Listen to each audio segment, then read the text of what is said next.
Assalamualaikum warahmatullahi wabarakatuh. Baik, di sini saya akan mempresentasikan PPT buku PAI kelas 7 yang berjudul Semua Bersih Hidup Jadi Nyaman. Yang akan kita pelajari adalah bab Toharoh, bersuci. Toharoh artinya bersuci. Menurut syara ialah suci dari hadas dan najis. Suci dari hadas ialah dengan wudu, mandi, dan tayamum. Sedangkan suci dari najis ialah menghilangkan najis yang ada di badan, tempat, dan pakaian. Selanjutnya, macam-macam air.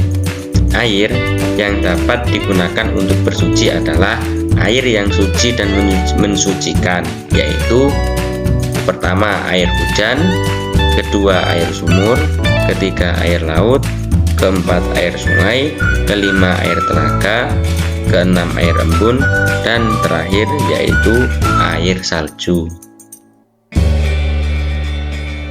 Pembagian air. 1. Air suci dan mensucikan, yaitu air mutlak, artinya air yang masih murni dan tidak makruh digunakan untuk bersuci. 2. Air suci dan mensucikan tetapi makruh digunakan, yaitu air musyammas, adalah air yang dipanaskan karena terkena sinar matahari. Ketiga, air suci mensucikan tapi haram digunakan, yaitu air yang diperoleh dari gosok atau mencuri tanpa seizin pemiliknya. Keempat, air mutanajis, yaitu air yang terkena najis dan jumlahnya kurang dari 2 gula. Macam-macam najis. Najis ialah suatu benda yang kotor menurut syara, misalnya bangkai, darah, nanah, segala sesuatu yang keluar dari bubul dan dubur, anjing dan babi, minuman keras, dan bagian anggota tubuh binatang yang terpisah karena dipotong dan lain sebagainya selagi masih hidup. Pembagian najis. Najis itu dapat dibagi menjadi 3 bagian. Pertama, najis muhafafah atau najis ringan, ialah air kencing bayi laki-laki yang belum berumur 2 tahun dan belum pernah makan sesuatu kecuali air susu ibu. Kedua, najis mughaladah atau najis berat, ialah najis anjing dan babi serta keturunannya. Ketiga, najis mutawasitoh, ialah segala sesuatu yang keluar dari kubul dan dubur manusia dan binatang kecuali air mani. Najis mutawasitoh dibagi menjadi 2. Yang pertama, najis ainiyah, ialah najis yang berwujud dan nampak dilihat.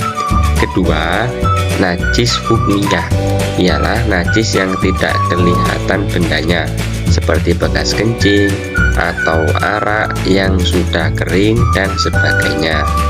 Cara menghilangkan najis. Yang pertama, barang yang terkena najis mughaladah seperti jeratan anjing atau babi wajib dibasuh 7 kali dan salah satunya dijamur air yang bercampur tanah. Kedua, barang yang kena najis muhafafah cukup diperciki air pada tempat najis tersebut.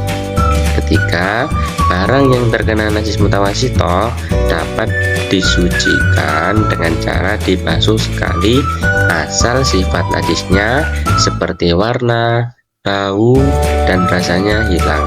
Adapun jika dibasuh dengan 3 kali, demikian itu lebih baik. Jika najis hukmiyah cukup dengan mengalirkan air pada najis tersebut. Najis yang dimaafkan. Najis yang dimaafkan artinya tidak usah dibasuh atau dicuci. Misalnya, najis bangkai hewan yang darahnya tidak mengalir, darah, nanah yang sedikit, debu debu dan air di lorong-lorong yang memercik sedikit yang sangat sulit menghindarinya. Adapun tikus dan cecak yang jatuh ke dalam minyak atau makanan yang beku dan ia mati di dalamnya, maka yang wajib dibuang adalah makanan atau minyak yang dikenai saja. Sedang yang lain boleh dipakai kembali. Bila makanan atau minyak tersebut cair, maka semuanya dihukumi najis. Karena yang demikian itu tidak dapat dibedakan mana yang terkena najis, mana yang tidak.